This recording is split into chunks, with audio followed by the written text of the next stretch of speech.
Jodak e gweng' Mambosi e sub-county ma Ugunja koro dwaro mondo tiek gedo mar od thieth e alworano mosekawo kinde mathoth kapok otieki kendo kelonegi pek e weche mag manyo thieth. Kitelonegi japuonjre ka tiegruok mar Ugunja Harold Ochieng, jopiny nogolo ywakgi mar wuotho kuonde maboyo ka gimanyo thieth. Jogweng'no omiyo tesend piny owacho kata tend piny owacho e kaunti ma Siaya kotelne kod James Orengo dweche 3 matieko gero od thieth no mapiyo piyo.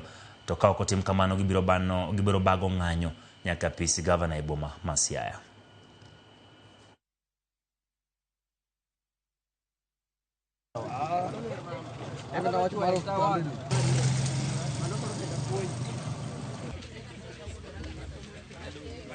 Siaka wan kod gavana ma wanya neno ni tich otamo. Osegere maber to yath gi daktari minyalo kel ka mondo thiedh jo college gi jo gweng'ni onge. To wasebedo gi tho mang'eny mag nyithi skul. Waselalo the CPA, the accounts clerk mane wan godo, 2 students moko bende nosetho ka. Onge tinde mondo building jo wamukuru gini ende nikech mondo koro bed kar pap ma nyithindo tuge. Insecurity mikech tache ok liel ok chul tache mag county mag street light gi onego no correct mago.